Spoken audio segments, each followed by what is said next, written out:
El siguiente artículo de Jeffrey Sachs fue publicado en Common Dreams. Sachs es el presidente de la Red de Soluciones para el Desarrollo Sostenible de la ONU y se desempeñó como asesor especial de los secretarios generales de la ONU, Kofi Annan, Ban Ki-moon y Antonio Guterres. Distinguido en su ciclo de seguridad. El presidente de los Estados Unidos está emitiendo graves amenazas de uso de la fuerza contra la República Islámica de Irán si no accede a las exigencias estadounidenses. Sus acciones ponen en riesgo una gran guerra regional que sería devastadora. Al ser preguntado si deseaba un cambio de régimen, respondió que parece que eso sería lo mejor que podría ocurrir. Cuando se le preguntó por qué se había enviado un segundo portaaviones estadounidense a la región, el presidente Trump responde: por si no llegamos a un acuerdo, lo necesitaremos. Si lo necesitamos, preparado. Estas amenazas violan el artículo 2.4 de la Carta de las Naciones Unidas, que declara que todos los miembros se abstendrán, en sus relaciones internacionales, de recurrir a la amenaza o al uso de la fuerza contra la integridad territorial o la independencia política de cualquier Estado, o de cualquier otra manera incompatible con los propósitos de las Naciones Unidas. Estas amenazas se producen en el contexto de los repetidos llamamientos de Irán a entablar negociaciones. Además, el 7 de febrero, el ministro de Asuntos Exteriores iraní pronunció un discurso en Doha en el que proponía negociaciones integrales para la paz regional, tras una ronda de conversaciones en Omán respaldada por la diplomacia de los Estados Árabes y Turquía. Aun cuando se ha anunciado una segunda ronda de negociaciones, Estados Unidos recurre a la intensificación de las amenazas de fuerza. El problema al que se enfrenta el Consejo de Seguridad de la ONU en estos días tan peligrosos es si algún Estado miembro, mediante el uso o la amenaza de la fuerza, puede situarse por encima de la Carta de las Naciones Unidas que nos rige a todos. Lo que está en juego es la integridad del sistema internacional basado en la ONU.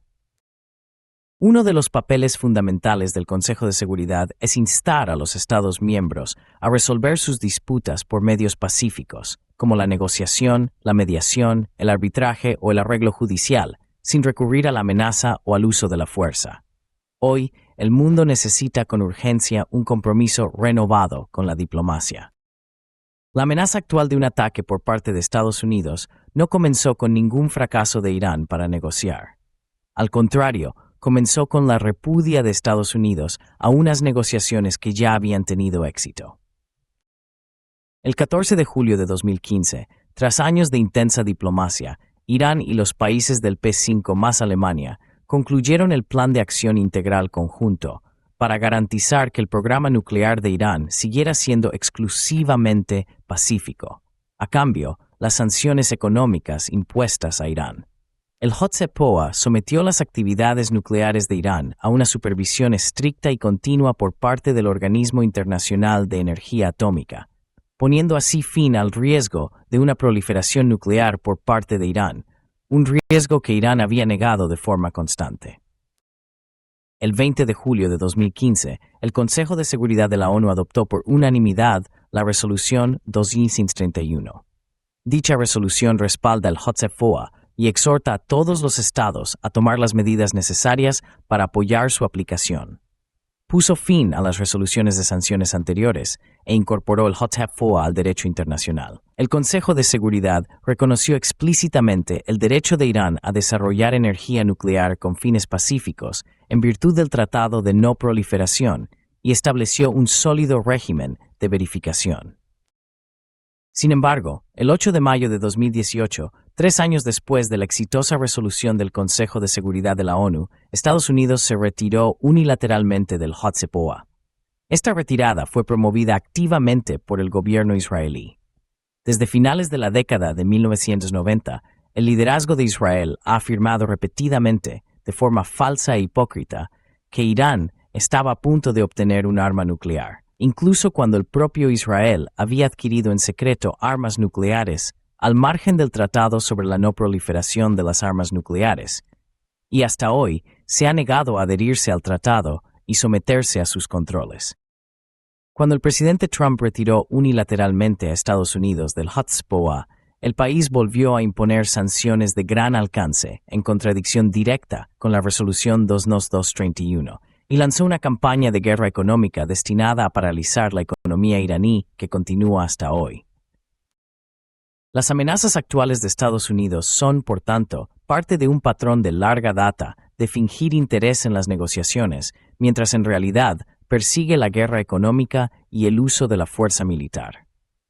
En junio de 2025, tras la reanudación de las negociaciones a principios de ese año, Estados Unidos e Irán iniciaron una sexta ronda de conversaciones. Estados Unidos había calificado las negociaciones de constructivas y positivas. La sexta ronda estaba prevista para el 15 de junio de 2025.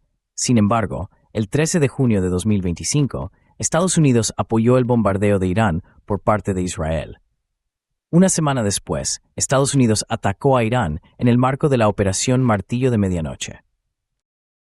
El asalto de Estados Unidos a la Carta de las Naciones Unidas ha vuelto a escalar hasta el borde de la guerra, con amenazas de uso de la fuerza y actos de guerra económica que se suceden a diario. Estados Unidos ha estado incrementando su presencia militar cerca de Irán y ha amenazado repetidamente con lanzar un ataque inminente. La administración también ha sido franca acerca de su estrategia de guerra económica. El 20 de enero, en una entrevista en Davos, el secretario del Tesoro de Estados Unidos, Scott Bessent, describió cómo Estados Unidos había provocado deliberadamente el colapso de la moneda iraní, una escasez de dólares y un colapso de las importaciones, todo con el objetivo de fomentar el sufrimiento económico y el malestar social masivo. Bessent describió el malestar resultante como avanzando de una manera muy positiva aquí. El aspecto más llamativo de la campaña estadounidense para un cambio de régimen en Irán es la insistencia reiterada de Estados Unidos en que Irán debe negociar. Irán ha negociado, repetidamente. El JCPOA fue negociado y ratificado por el Consejo de Seguridad de la ONU. Incluso después de que Irán participara en nuevas negociaciones el verano pasado, se enfrentó a ataques aéreos a gran escala en su territorio. Ahora, Estados Unidos declara abiertamente política de colapso económico extemporáneo. Ningún país está a salvo si Estados Unidos puede hacer amenazas descaradas contra Irán y, de hecho, contra varios otros estados en las últimas semanas, incluidos Cuba, Dinamarca y otros. Es a la vez triste y conmovedor recordar que las Naciones Unidas fueron una creación del presidente Franklin D. Roosevelt. Él imaginó una era de cooperación entre las grandes potencias y de multilateralismo bajo el derecho internacional como base de la paz y la seguridad internacionales. Su esposa, Eleanor Roosevelt, supervisó la redacción y adopción de la Declaración Universal de los Derechos Humanos. En aquel momento, Estados Unidos imaginaba una era en la que la diplomacia prosperaría y un tiempo en el que la ley y la justicia, en lugar de la fuerza bruta, prevalecerían. Un tiempo en el que honraríamos las palabras del profeta Isaías inscritas en el muro de la primera avenida frente a las Naciones Unidas. Convertirán sus espadas en arados y sus lanzas en podaderas. Ninguna nación alzará la espada contra otra, ni se adiestrarán más para la guerra. Permitir que la Carta de las Naciones Unidas sea violada sin piedad, y nada menos que por su país anfitrión, es invitar al regreso de la guerra mundial, esta vez en la era nuclear. En otras palabras, es invitar a la autodestrucción de la humanidad. En nombre de nosotros los pueblos, el Consejo de Seguridad de la ONU tiene la autoridad y la gran responsabilidad de mantener la paz. Attainment. Jeffrey D. Sachs, profesor universitario en la Universidad de Columbia,